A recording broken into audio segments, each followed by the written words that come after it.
We had big plans for our cruise day at Freeport, Grand Bahama, including a Piggy Swim and island exploring. We had a freak rainstorm, a prepaid rental car, and a short port of call day. Well, now what? Stay tuned for those port basics you expect. And we persisted. But did it pay off? I'm Troy, and this is the Port Lowdown. Freeport is the main city on Grand Bahama, an island in the northwest Bahamas, 55 miles off the Florida coast. It's the fourth largest island in the Bahamas, about 90 to 96 miles from west to east, much of it either undeveloped or recovering from the massive Hurricane Dorian from 2019, and again with Melissa in 2025. Scars are still visible. Most visitors flock to the island's developed southwest end, where Lucayan sports hotels, a lovely beach, and shopping. There's also a big number of swimming with pigs excursions, where you wade in the ocean with cute porkers. Seems to be a thing here. Grand Bahama sits in one of the most complex underwater cave systems in the world, if you're on a certified tour to dive them. But you can still get a sample on foot, particularly Lucayan National Park. That's the good news. The bad news is you need wheels. Public transport is scarce and unreliable for a tourist here. Rideshare is non-existent. And cabs, while not too expensive, are also best for short point-to-point drops, like the Lucayan area. Farther flung areas are remote and will require the driver to wait for you or somehow secure a ride back with not much around. Risky. So we opted to rent a car, which allowed us to get to our pre-booked Piggy wade, let's face it, it's not a swim, and then explore on our own. And we were coming in January. The weather was supposed to be perfect. But first, the port. Now that's the other bad news. It's in the industrial city of Freeport, a major shipping container area, the Freeport Harbor, or Lucayan Harbor. It's not far from, say, the touristed ground zero of Lucayan, about a 22-minute drive. But the surrounding area feels inhospitable, frankly. It's an industrial center, first and foremost. In fact, the cruise port complex was added on in the 1980s and 90s after the industrial boom kind of leveled off. So you're basically walking through a repurposed container terminal, which makes the layout odd and dated. This waiting area for tours, for example, is this tent with some benches and concrete blocks to sit on.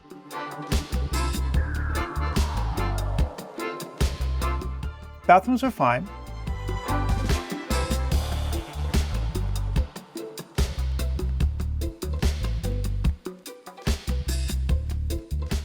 And there are some benches scattered about the shopping buildings. A few bars and restaurants. Quite nice gazebo, but I found little here to keep me interested. The shopping seemed low quality.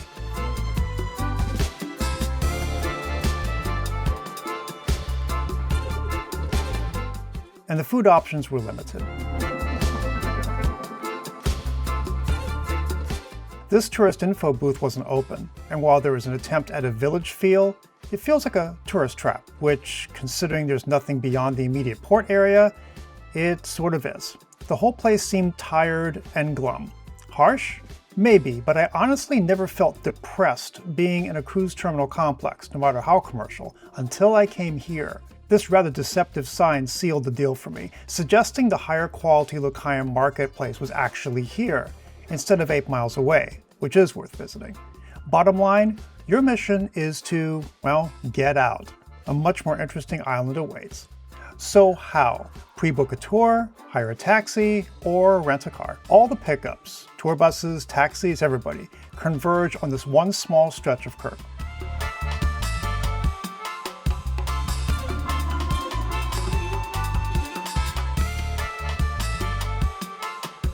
This also faces the roundabout, which is just short of the exit and faces another, smaller terminal. And stores. Lots and lots of stores, which the tour buses helpfully pull up at the end of the day. The port can handle 3 ships at once, but seemed squeezed with just our one ship.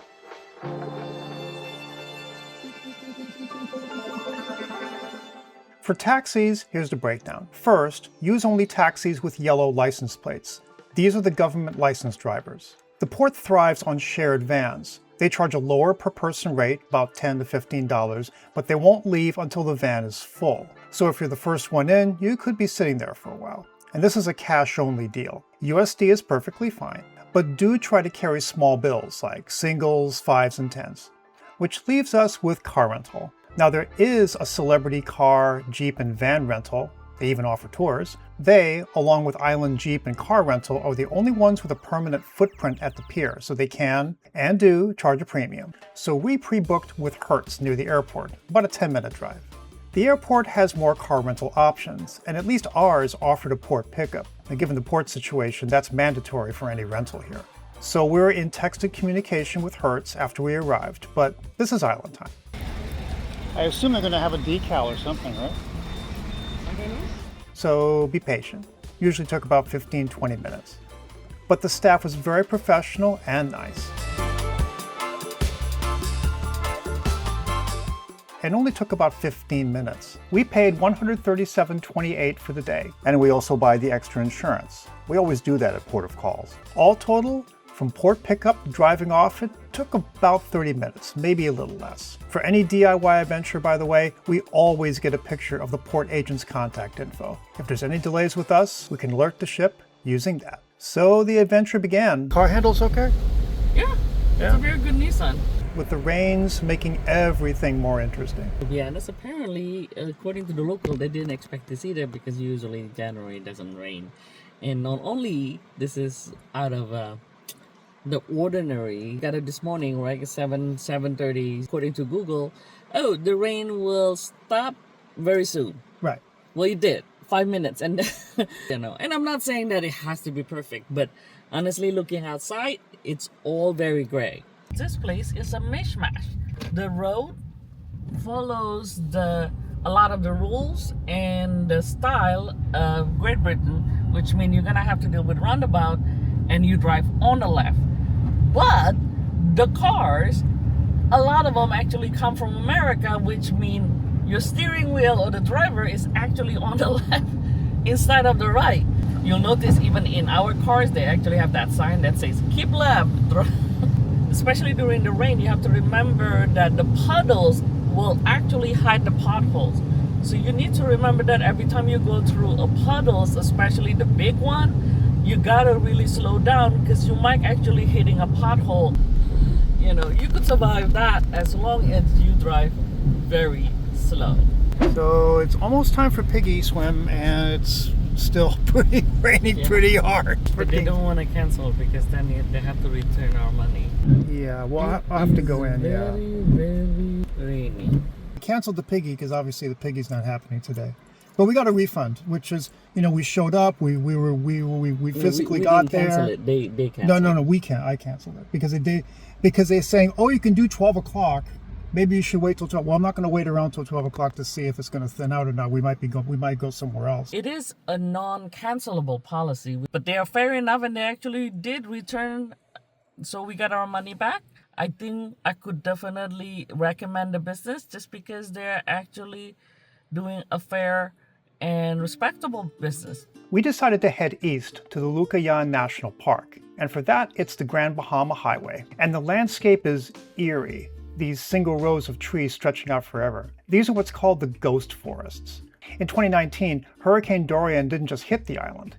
It sat on top of it for 40 hours. It pushed a 20-foot storm surge across the low-lying eastern end of the island. Pine trees can handle the wind, but they can't handle the salt. The surge soaked the ground in seawater. It poisoned the root systems, killing the trees from the ground up.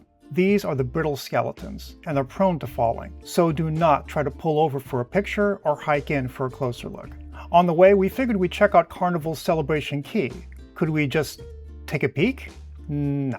It's a secured complex for ticketed passengers landing there exclusive. Carnival Celebration Key is a 369-acre private world that just opened in 2025. It's basically a high-tech oasis carved out of the ghost forests, and with Phase 2 already in the works, it aims to become the cruise capital of the Caribbean, like building a Vegas resort in the desert. And this is just the beginning, and it's all for Carnival passengers thus far. But starting in November 2026, Princess will also begin port of calls here, so stay tuned. The rain was letting up, so we were hopeful for a full day at the national park, which wasn't far. But to be honest, it didn't seem like much when we rode in. Wait, is this it? I don't know. Maybe not. Oops, it's very bumpy here. It may be small, only 40 acres, but it's a rare ecosystem with caves where a new species of shrimp was discovered and was used for ceremonial burial sites for hundreds of years. Admission was $11 cash, which is used to help fund the recovery from Hurricane Dorian. From the parking lot, just walk up the hill a little bit to the bathroom. That's the changing room here. So believe it or not, this is actually better than a lot of American national park. You actually have composting agent. They actually have toilet paper too. So the smell of Lysol is really strong in here, which is good in a way to disinfect, but man, it hits you like a brick around here. But therefore it's clean. Walk up the short trail to Ben's Cave. It's part of a 6-mile surveyed underwater system, one of the longest in the world.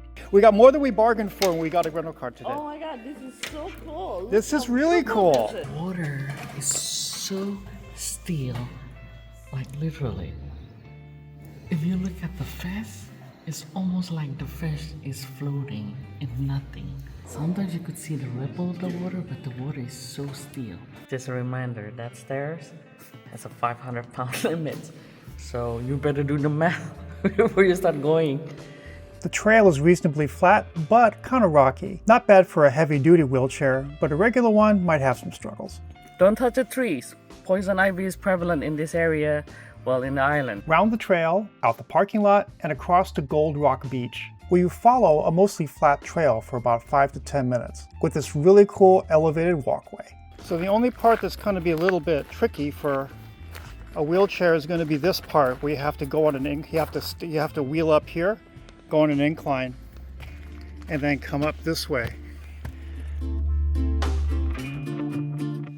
The elevated sidewalk stops short of the beach by about 50 yards. Locals call this the welcome mat because of the rippled sand patterns visible at low tide. It's also a fabulous place to relax on a peaceful stretch. Do you have a piles of beach chair there? Yeah. Right, so that means somebody has a business of renting it out, and you do have one picnic table. First come, first serve.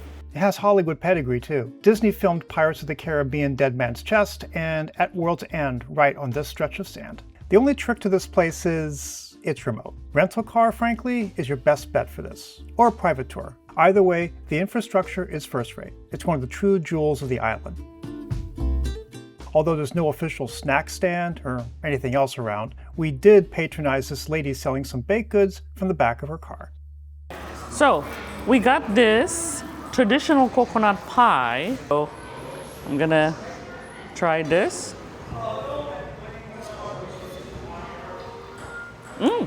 I guess the pie skin actually tastes a lot like bread.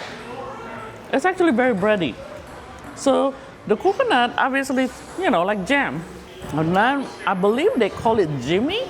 It's a sesame seed mixed with, I assume, some sort of caramel. Looks like there's pieces of peanuts. And according to the lady, it's also ginger. It's different texture, the caramel.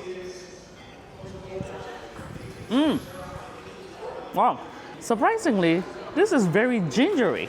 If you have a seasickness and you happen to stop by the Bahamas, go find a Jimmy's like this. It's gonna help you. Ginger is very good for seasickness. These little gems would be hard to experience without some hints beforehand, at least about where to go next. So to give you our version of a leg up, we created our Essential Port Guide PDF, a small handy port guide with essential information, like bathrooms and sidewalk conditions, all on our specially designed color-coded map. And we also threw in our specially curated Google Map list for quick driving or walking directions from our port research, some of which didn't make it into the videos. If you'd like to give our growing collection a try, click on our link in the description or check out our store at portlowdown.com. We took in one final spot after driving through rain most of the day. Along Beachway Drive, we stumbled upon East Palm Beach, one of the most beautiful and peaceful stretches of sand we've seen from a roadside.